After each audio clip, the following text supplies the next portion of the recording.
Okay. So we're gonna be having some record on this class. So in the first question here, or this example is 1.3 in your study guide, says you are asked to write the following as a mathematical expression. So we're going to write it as what? As mathematical expression. So when you write something as mathematical expression, so this is the question. It says the sum, this is the keyword, that sum. The sum of A and B. When this statement it says the sum, when this statement says the sum of A and B, it means that this sum here, it indicates that you are going to say A, you are going to add. You are going to have A plus what? Plus B, because sum means plus. So it says divide by the difference. So the word difference, this difference means subtraction. It means subtraction. So which means divide by, you are going to divide by difference between 3 and what? The difference between 3 and A is 3 minus what? Minus A. So is equal. The equal sign there, I will highlight it also. This word equal means that it's going to be equal to, is equal like that. So it's equal to B. Everything there is going to be equal to what? To B. So that's why it can be written as, that's why you have this expression. So when we read in the following, this one which you are not going to be given the answers, remember how we analyze this one. So we are going to first write this as what? Mathematical expression. So they say 3 is added, you see, so 3 is added, it's added, which means to the product of 5, and product means multiplication. It means multiplication. So 3 is added to the product of 5 and x. So which means we have the 3 there, which is added, plus is the addition, which is added to the product of what? 5 and what's x, which is 5 multiplied by x. The product means multiplication. From this expression, the sum of 10, from this expression, from this expression, from not this expression, from this answer, the sum still means what? The word sum, it still mean, the word sum is still mean addition, which means we are going to add. So you know that you are going to add the add of 10 and x. This from this answer, the sum of 10 and x is subtracted. It's subtracted. So we have to rewrite this equation here. So we're going to rewrite it together. They say the final answer is equivalent to y. So the answer is going to be equals to y. So which means equal to y. So now we are given this expression and you have to complete this expression. So when we complete this expression, the sum of what is subtracted, the sum of 10 and x, which means it's 10, you fill in 10, and x is subtracted to that. When it's subtracted to that, what can you do now? You can now work on this expression. When you work on this expression, because of you have a bracket here and you have negative, you can say negative times what everything that is inside the brackets, you are going to get, we're going to get 3 plus 5x. 3 plus 5x, then it's going to be minus 10, because of what? This negative is multiplied by 10. This negative again, it multiplied by x. It's minus 10 minus what? Minus x. So now we talked in our previous lesson, we spoke about the like terms. The like terms and unlike terms. If you remember about the like terms and unlike terms, we spoke about those ones, but I'm just gonna remind you what is like terms and what is unlike terms. So like terms, if you watch the video, I have explained that the like terms, if you have x and x, because x and x, they are the same, they are the like terms. But if you have x and y, they are not the like terms because they are not the same. So I'm gonna rewrite some of things, I will be writing them here. So if you have, let's say y plus x, y plus x is not the same. It's the same as you are saying you have an apple, you are adding it with an orange. So it won't, you cannot add these two. You say you have 2 apples. It cannot make sense. You will always have 1 apple and 1 orange. So these are what we call them unlike terms. So if you have question, don't hesitate to ask me. So these are unlike terms. But if I have x plus x, these two things, they are the same. So we call them, we can add them, which means it's like I have 1 and 1 there. I can add 1 plus 1, which is going to give me 2x. So it's still the same as if you have 2 apples plus maybe 5 apples.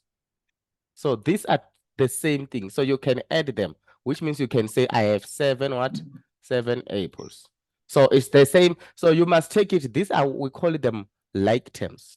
So you must take it as the way I'm saying. When I say take it the way I'm saying, I mean like when we work with, normally you're going to find yourself in this module working with X, Y, and then these are letters that you might work more with A and B, sometimes with Z. So you must remember that if you have X plus A, these are not the same thing. So it will remain X plus what? Plus A. Even if it's not really A, is like, let's say it's X minus B.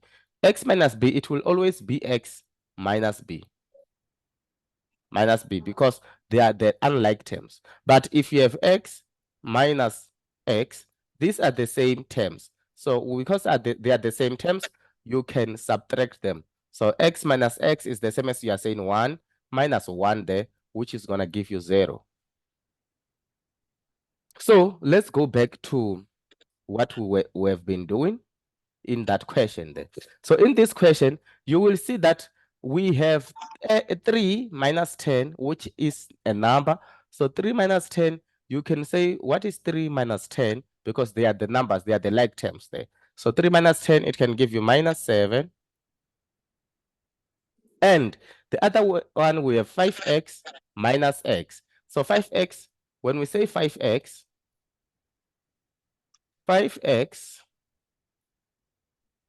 minus x is the same as you are saying, you must, because these are like terms, it's the same as you are saying 5. It's the same as you are saying 5 minus 1, which is going to give you 4. So which means we're going to have plus what? Plus 4x. Plus 4x. So those guys, if you joined, you can mute your mic so that we don't have a problem. So remember, the final answer is this answer, but you can rewrite it in a neat way. Even if you write it this way, you're still going to get the full marks, but you can write it as what is 4x minus what? Minus 7. So this is how we interpret this. We change this question, we change these words into mathematical expression. So that's how we change it. So I'm going to do one more question, but today my focus, I want to focus more on the fractions. So why am I saying I want to focus more on the fractions? So it's because of you're going to need to know, like those are basics. If you open this, I have sent you guys a question paper. So in your module, you might not really be doing this question. This question, you are going to be doing them, but in a different way. They are going to be divided into exercises, unless otherwise if this semester they change. So last year they were having 10 assignments, so there was no exam there were no exams. So if you pass those assignments, it means that you pass. But most of the people, I'm surprised, some of them they failed, but some they passed. So these are the questions that you are going to get. So when you get these kind of questions, what we are doing now is going to help you to answer most of these questions. So it will be more easier for you to have to answer these questions. So don't be surprised. We are starting with the basics. Then when we come to these hard questions, then it will be more easier for you. As you can see, which of the following statements is incorrect about parabola? It's mathematics. I'm showing you guys these question papers and this question so that because of in the group, some of the students were saying, you guys, is like this maths is like what is it? It's like a math literacy. It's not kind of like math literacy, just that they build you first with the basics. Then after when you understand the basics, you're gonna be able to do the hard things. So let's proceed with our a lesson. So this is the answer that we got. So we're gonna do this question together.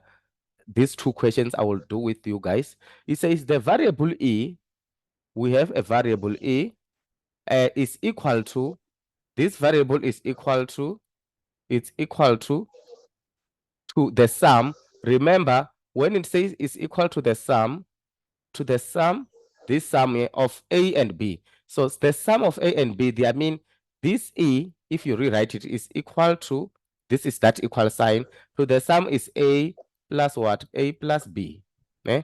Multiply by a plus b, multiplied by the difference. It's multiplied by the difference between, what is the difference? The difference we said is a subtraction sign.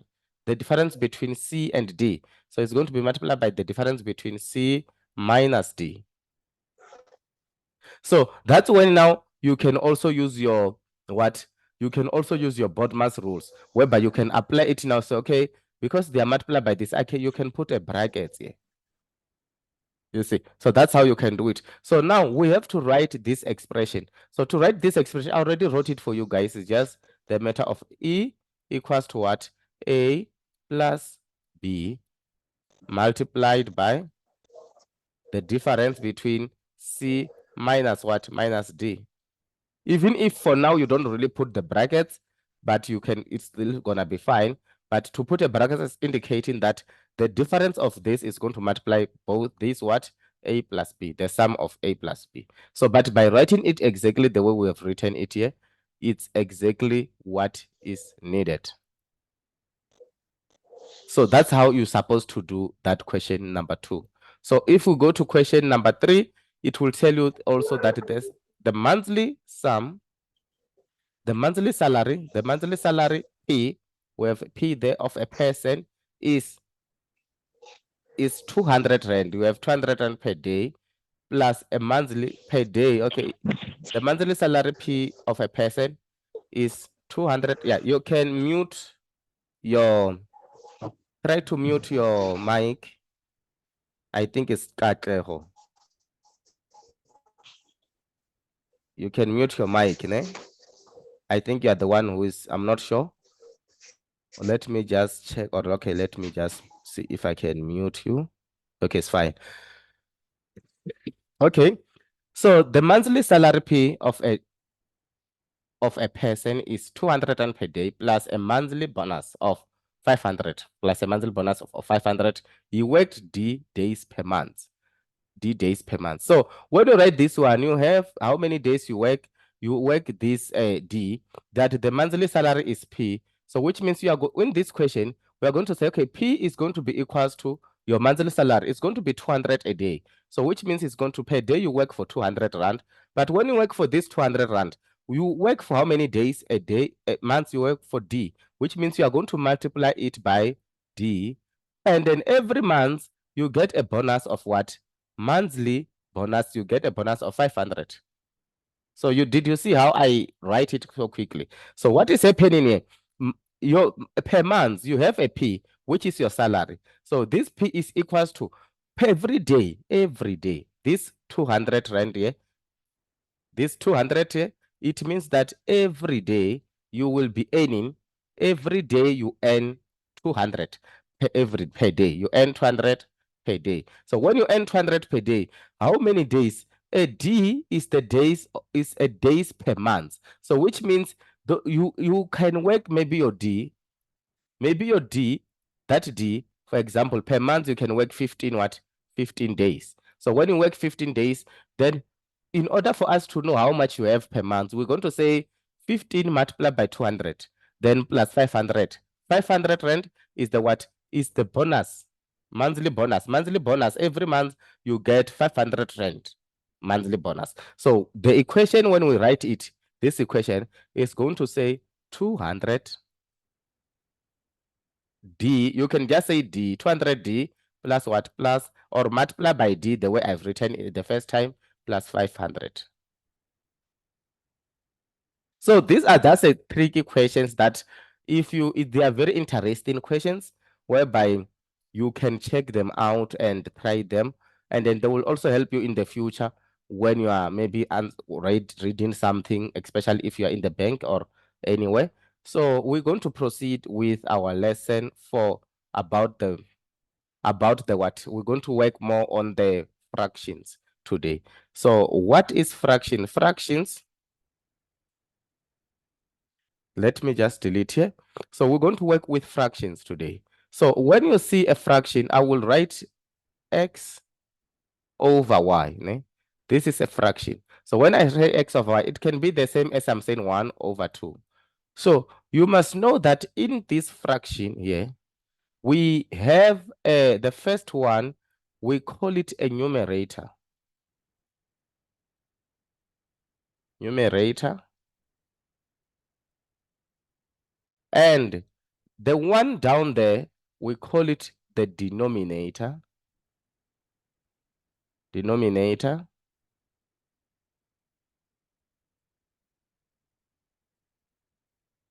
Denominator. So with the fractions, when we have a numerator and the denominator, we have two types of, I think it's three types of fractions. The first, we have a proper fraction. We're gonna start with a proper. Okay, let me write properly.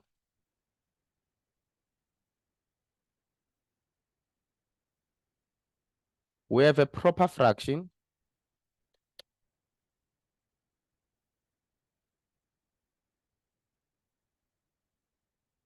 Proper fraction, I will just say FR. So proper fractions are fractions whereby when you have 1 over 2, like this way, the numerator must be less than, your numerator must be less than your denominator. Those are proper fractions. As long as I can have 7 over 10, this is a proper fraction. Or even though the numerator is not necessarily mean that the numerator have to be more than less than a denominator. Let's say as long as you have, it can be 10 over 7, like this way. This is a proper fraction. Or 20 over 9. Those are proper fraction as long as they are written in this format. So what I said when I said the numerator must be less than the denominator is not right about the proper fractions. So when we have a proper fractions, we also have something called mixed fraction, or you can call them improper fractions. Improper fraction. Improper fraction. So the improper fraction, which we are talking about. So the improper fraction, they are fractions whereby when you write them, you will see as written as 1 and then 1 over 3, something like that. Or you can be written as, let's say 310 over 11. Or it can be 1 over 2. You see, as long as they have this number like this way, in this format, they are called improper fractions. So improper fractions, sometimes they are called a mixed fraction.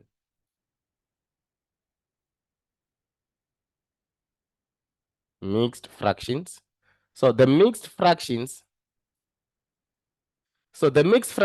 and proper fraction is the same thing. So what happens here is that when you must be able to change from improper fraction to proper fraction, and you must be able to change also from what? From improper fraction to from proper fraction to improper fraction. So I'm going to just pick one of, I just wrote this randomly. Let me start with this one. We have 1 over 3. So if I have to change this from improper fraction to proper fraction, what you do, you are going to say this 3 there, you multiply it by this 1.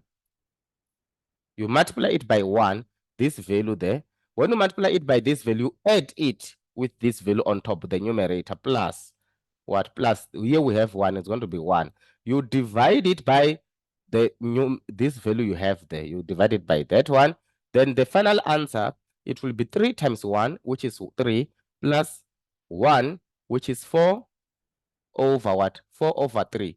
So by just doing that, we have changed it to the proper fraction. So let me change also this one to proper fraction.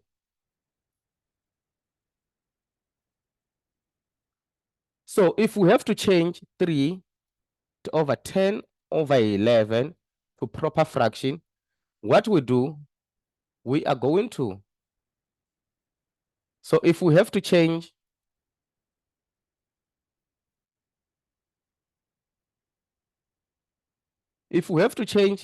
this one to from improper fraction to proper fraction, the same strategy that I do, I will still explain it. We are going to say 11, you multiply it by 3, you're going to multiply it by this is this 11 here, this number there, you multiply it by this number, which is 3. After that, you add it by the this number, which is like a numerator, you add it by 10. You add it by 10. When you add by 10, we divide by 11, which is this number there. Divide by 11. So if you say 11 multiplied by 3 is going to be 33. 33 plus 10 is going to be 43. So which means you have 43 over what? Over 11. So we just change it to proper fraction. So you can try to change this one to proper fraction when you are free at your own free time. So now I'm gonna go back and then let's see, we have this one here. If we have to write it to improper fraction, it's not gonna work because we don't have, it cannot, when we say 2 divided by 1, it's gonna have zeros. But if we take 7 over 10, even 7 over 10, it won't work because when we say 10 divided by 7, it won't give us anything. But if we want to change this one, 10 over 7, we know that if we say how many times the 7 goes to 10, it will go 1 and it will have a remainder. So in order for us to work it out, we will be able to work it out. So let's change this proper fraction, which is 10 over 7, to improper fraction. So to change this proper fraction from 7 over 10 to improper fraction, the first thing that you're going to say, you're going to say how many times that 7 goes to 10. It goes to 1. And then what is the remainder? When it goes 1, the remainder we know that is going to be 3 over what? Over 7. This 7 is this one. What am I saying? I'm saying, okay, I have 10. I'm dividing it in a simple way. I'm dividing it by 7. So when I divide this by 7, 10 divided by 7, it's going to go 1. Why? Because of what? In order for me to get, if I have 10, if I have 7, I have to add plus also 3 in order to get what? 10. Which means the remainder there is going to be what? It's going to be 3. 3, we write it on top, then over. What is all about? We all about 7. Then we over 7. So if we have to take this back, the way we were doing using this method, we can say we have 7 multiplied by is 7 multiplied by 1, which means it's going to say we have 7, we multiply it by 1, which is this 1 there, plus 3 is this 3 there. We divide, multiply by 1, we divide it by 3, we divide it by what? By 7. You will see that when we get the final answer for this, it's going to say 7 multiplied by 1 is going to be 7, plus 3 is going to give us 10 over what? Over 7, which is taking us back to where we started. So if you understand how to work with this how to work with the improper fractions and proper fractions and fractions, you won't have a problem with some other topics or some other chapters that we're going to deal with. So we're gonna move a little bit. We are still on this chapter about the fractions. So now you must be able to add, subtract, and divide. Divide fractions. So when you are able to do that, which means this is going to help you. When you're able to do that, this is going to help you guys that if you have, for example, B over A, or maybe 2A over 5B, This is just going to help you to answer this kind of question. You will know how to work with this kind of a problem. So let's say you have 1 over 2 plus 3 over 5.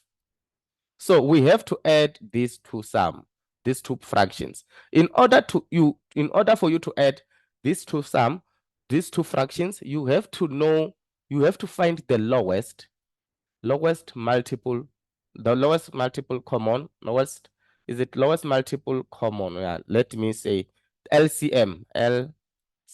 Yeah, lowest common multiple, something like that. We call them LCM. So if you have these two, your denominator here is 2 and the other denominator is 5. So the one that we use, the number that we can use when we divide, when we say we divide by 2, we divide by 5, we don't get a reminder. The lowest one is going to be what? It's going to be 10 here. So if we use 10 here, you will see that if we say 10, you divide it by 2, you will get what? You will get 5.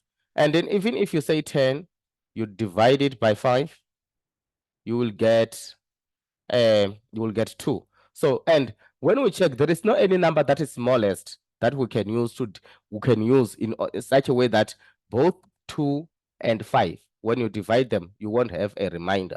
So the only number that we can use is 10. So now when we have to add them, we're going to say, how many times does 2 goes to 10? We know that is going to go, how many times it's going to go? 5. When it goes 5, we multiply it by the numerator, this number there. We multiply by is 1 plus, this is the sign there. And then we say, how many times does 5 goes to 10? It's going to go 2. You multiply it by the numerator, which is 3. Then now you can do your, solve your equation. 5 times 1, you know that is going to be 5 plus, and then 2 times 3 is going to be what? It's going to be 6. Divide by 10. So the answer here, you can just add 5 plus 6, which is going to be 11 over 10. So we just finally added what? Those fractions. So the same way it works with adding and subtraction, it's the same. But let's first deal with the subtraction. Let's deal with the subtraction. So with the not subtraction, I mean addition. So now let's assume you have 1 over 1 over 3 like this plus 7 over 6. This is the question that you have to add. So in order for you to successfully add this question, you must first be able to change this mixed fraction or improper fraction to proper fraction. Then when you are able to change it, then that's when you can get your lowest common multiple. And when you get the lowest common multiple, then you can be able to add them. So in order to change this, you know, I already taught you guys now that you're going to say 3 times 1 is going to give you 3 plus 1 there, on which this one is going to be 4 over 3. Then you're going to say plus is just 7 over 6.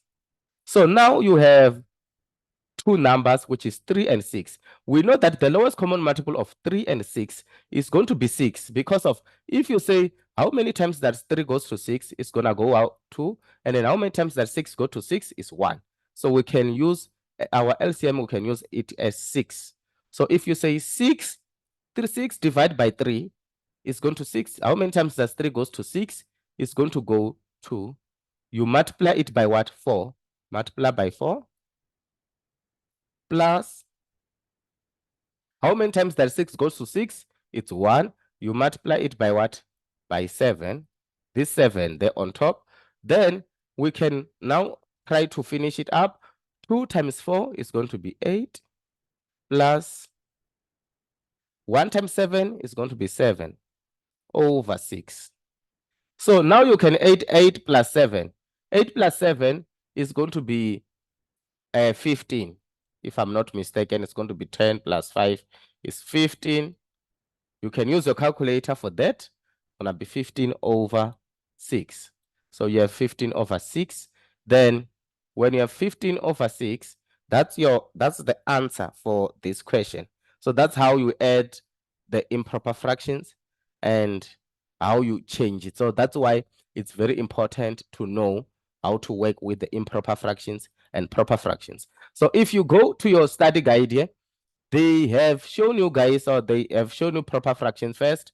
They've showed you improper fraction. You're gonna go through. I'm not going to read that. Improper fractions. They showed you the mixed fractions there. You will go through that. And then after that, they show you how to work out exactly the way I was showing you guys how to change them. There they are showing you how to, if you try, you can try to change this one now. You know how to change it properly. I have shown you guys how to do that. And then you can keep going. Then it's an example. You can try to do another one, 16/14. You can try to read there. This is just the basics. So that's why I'm just teaching you guys so that you can understand these basics of mathematics. Because the most important thing to understand basics, what is the most important thing? The most important thing is that if you understand the basics, it's going to help you to pass maths. You're gonna get distinctions with mathematics if you understand basics. So I got 90 in grade 12. I got 90% in mathematics. So how I get 90%? I got 90% because I focus more on what? On the basics. I focus more on the basics compared to like understanding big things. So when you understand the basics, I did pure maths. So when you understand the basics, everything is going to be simple for you guys. So the problem part, majority of students, they think maths is difficult because they ignore the basics of mathematics. So you must learn basics first, and then after that, everything will be easy. Is there anyone who have a question? Hello? If you have a question, you can ask. I'm here. You can unmute. Yeah, I think there is someone who have a question. So as you can see here in this Zoom meeting, I'm left with 0, 1, let's say less than 2 minutes, so that it stopped because I'm not paying this Zoom meeting. So if you don't have any question, or if you have question, you will ask them in the group. Then I will be able to answer you guys. And then thank you for your time and have a very good weekend. I will catch you up, guys, in the next section. So today, if anytime or tomorrow, anytime when you're free, you can focus more on fractions and what we did today. And have a good day.